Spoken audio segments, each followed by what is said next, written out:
여러분이 받아보신 크리스마스 선물 중에서 가장 오랜 기억에 남는, 그러니까 기억에 남는 한도 내에서 가장 오래된 크리스마스 선물은 무엇인지 한번 생각해 보십시오.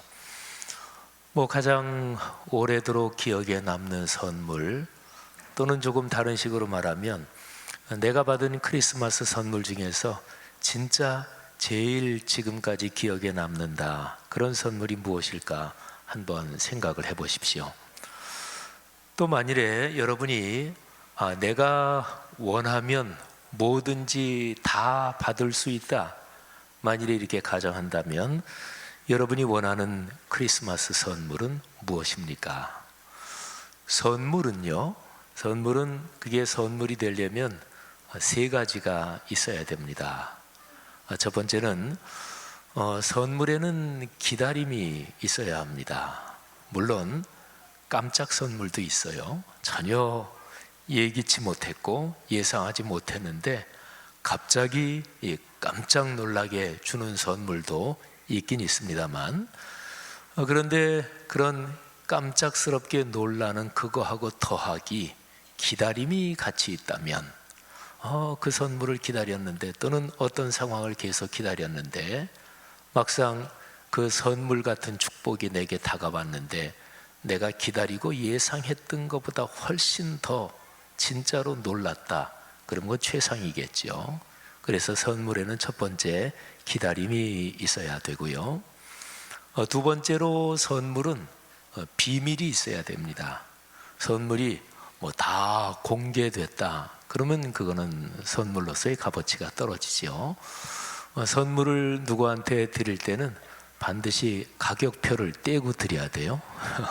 가격표, 이게 붙어 있으면 이게 얼마짜리구나, 그러면 이제 선물이 안 되잖아요. 그것도 마찬가지예요. 선물에는 비밀이 있어야 된다. 첫 번째가 기다림이고, 두 번째가 비밀이고, 그리고 하나가 더 있습니다. 선물에는 가치가 있어야 합니다. 그런데 그 가치는 돈의 액수, 그 가치 말고요, 그 선물에 담긴 특별한 가치, 선물을 해주는 사람의 마음과 정성과 사랑이 담긴 가치, 그러면 조그만 돌멩이 하나도, 또는 조개 껍질 하나도 평생 잊지 못할 선물이 되는 거지요. 예수 그리스도께서 태어나실 그때에 하나님께서 우리에게 주신 선물이 두 개가 있습니다. 근데 이 두 가지 선물에는 제가 지금 말씀드린 대로 세 가지 특징이 다 담겨 있습니다. 누가복음 2장에 보면 오늘 갈보리 찬양대가 아름답게 작사 작곡한, 또 참으로 감동적인 나레이션으로 우리에게 전달해 준 그 누가복음 이야기, 오늘 제 설교 본문도 역시 그것입니다. 근데 거기에 보면 바로 이 세 가지가 다 들어있어요. 기다림, 그리고 비밀, 그리고 가치입니다.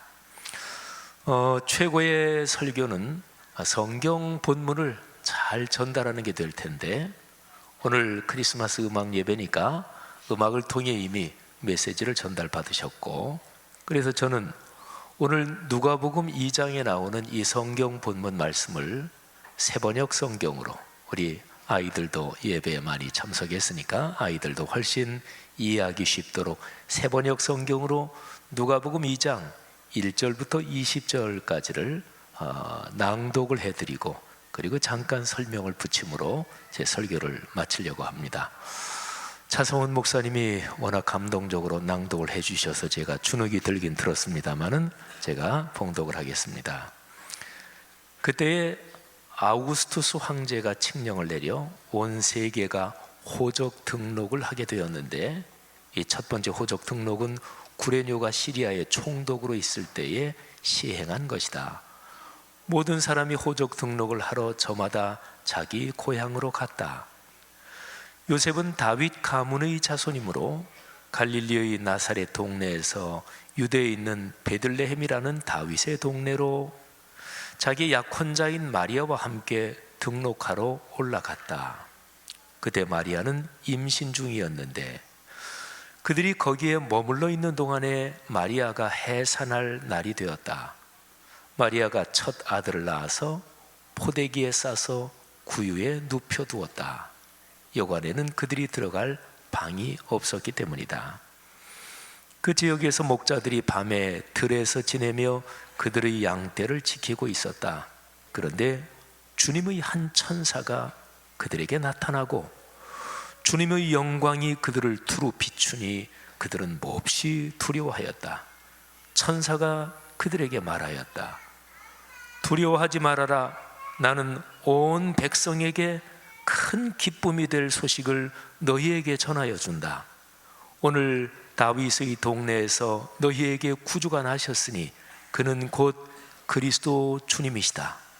너희는 한 갓난아기가 포대기에 쌓여 구유에 뉘어 있는 것을 볼 터인데 이것이 너희에게 주는 표징이다. 갑자기 그 천사와 더불어 많은 하늘 군대가 나타나서 하나님을 찬양하며 말하였다. 더없이 높은 곳에서는 하나님께 영광이요 땅에서는 주님께서 좋아하시는 사람들에게 평화로다. 천사들이 목자들에게서 떠나 하늘로 올라간 뒤에 목자들이 서로 말하였다.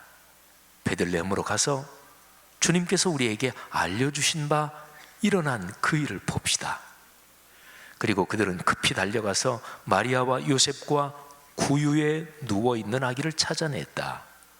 그들은 이것을 보고 나서 이 아기에 관하여 자기들이 들은 말을 사람들에게 알려주었다. 이것을 들은 사람들은 모두 목자들이 그들에게 전하여 준 말을 이상히 여겼다. 마리아는 이 모든 말을 고이 간직하고 마음속에 곰곰이 되새겼다.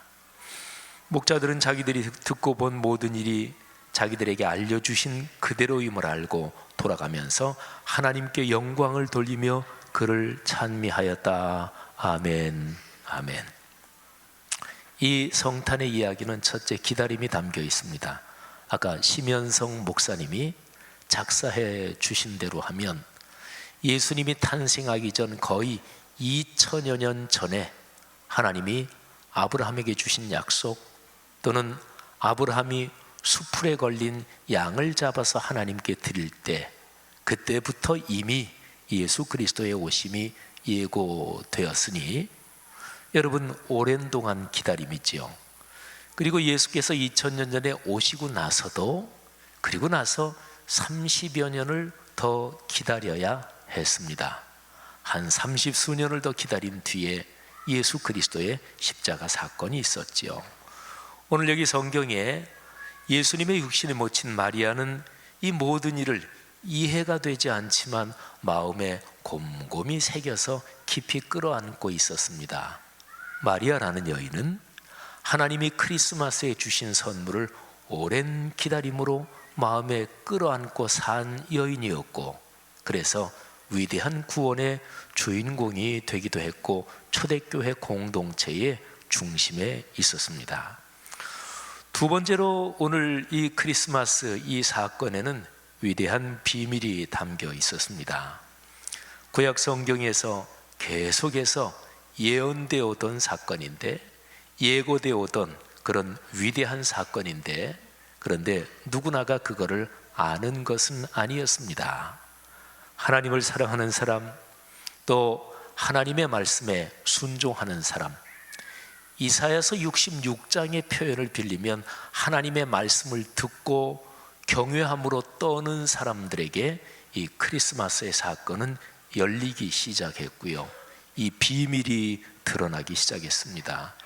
누가복음에 따르면 하나님을 참으로 경외하는 사가랴, 엘리사벳 내외에게 이 비밀이 열렸고, 시몬이라는 선지자, 안나라는 선지자에게 이 비밀이 열렸고, 그리고 세례 요한이 이 비밀을 여러 사람들에게 선포했지요. 크리스마스의 사건은 비밀이지요. 세 번째는 가치입니다. 오늘 여기 천사가 목자들에게 이렇게 얘기하지요. 너희가 포대기에 쌓여 구유에 뉘어 있는 아기를 볼 것이다. 이것이 너희에게 주는 표징이다. 그렇게 말했습니다. 그러니까 표시라는 거잖아요. 그날 저녁에 태어난 아기가 예수 그 아기 하나뿐이 아니었을 거 아니겠어요? 그런데 태어난 만일 아기 중에서 구세주, 어떤 아기가 구세주지? 그런데 표시를 하나님이 해놓으셨어요. 포대기에 쌓여 구유에 뉘어있는 아기. 근데 포대기는 표시가 아니에요. 갓난아이가 태어나면 다 그럼 포대기에 싸지, 그냥 아이가 태어났는데 맨몸으로 안고 있지 않을 거 아니겠어요? 그러니까 포대기는 표시가 아니에요. 그러면 표시가 뭐겠어요? 구유가 표시입니다. 구유는 짐승 먹이통을 구유라고 그래요. 예수 믿는 사람은 하도 크리스마스 얘기를 많이 들어서 구유 그러면 이게 한글 사운드로도 받침이 없는 단어이기 때문에 아주 이게 뉘앙스가 좋습니다. 구유. 근데 이게 굉장히 아름다운 걸로 우리 예수 믿는 사람은 무의식 중에도 머릿속에 이미 그렇게 생각이 돼 있어요. 하도 크리스마스 얘기를 많이 들어서. 구유는 아름다운 게 아닙니다. 짐승 먹이통이 뭐가 아름답겠어요? 깨끗하지도 않습니다. 일반적인 가치에서 귀한 것이 아닙니다. 천하고 그냥 굴러다니는 거지요. 갓 태어난 아기를 구유에 눕혀놓는 경우가 세상 천지에 어디 있겠어요? 그러니까 목자들이 가서 짐승 먹이통에 아이가 뉘어 있는 걸 보면 그게 표시다 이랬던 거지요. 여러분, 구유는 천하고 더럽고 지저분한 것인데, 그런데 그 구유의 가치는 크리스마스 이야기에서 그 어떤 것보다 대단히 높고 진귀한 가치를 가지고 있었던 거지요.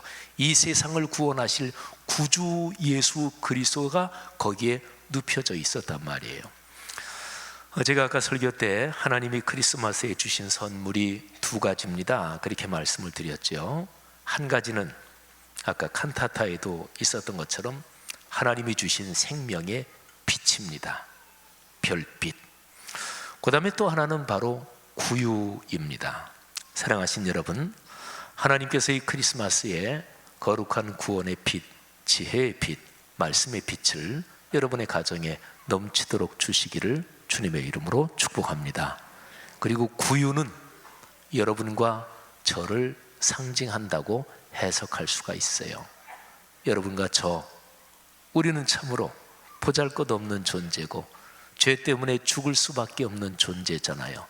그런데 하나님께서 예수 그리스도 성령을 우리 안에 주셨어요. 그러니까 우리는 구세주 예수 그리스도를 모시는 구유로 하나님의 위대한 선물을 받은 거죠. 제가 크리스마스 관련해서 쓴 시를 하나 읽어드림으로써 제 설교를 마치려고 합니다. 지난 12월 20일에 성동경찰서에서 크리스마스 예배가 있었고, 매년 우리 교회가 그 예배를 섬기고 제가 설교했는데, 그 예배 설교할 때 제가 설교를 위해서 쓴 시입니다. 제목은 마음의 그 빛. 누구나 마음에 빛 하나 품고야 산다. 삶의 어두운 터널 지날 때 그 빛으로 견디고, 칠흑 같은 어둠에서 헤맬 때 그 빛으로 길 찾는다. 어둠을 거부하고 빛을 갈망하는 본능이 창조주가 주신 생명의 세포에 새겨져 있으니 빛이 없는 땅에서 누가 행복할 수 있으랴. 존재하는 모든 생명은 빛을 그리며 자란다. 어린아이에게서 자라는 생명의 힘이 그렇고 햇빛을 갈망하는 담쟁이의 여린 손이 그렇듯 희망으로 자라는 것은 그 무엇 하나 빠짐없이 빛의 시원을 찾아가는 순례의 여정이다. 사람 누구나 마음에 한 줄기 빛 비춰야 산다. 저 가는 길 제가 다 옳은 것 같아도 셀 수 없이 많은 함정이 널린 게 삶이니 저 위 어디서 비춰오는 낯선 한 줄기 참빛 있어 가보지 않은 삶의 여정 끝까지 걷는다.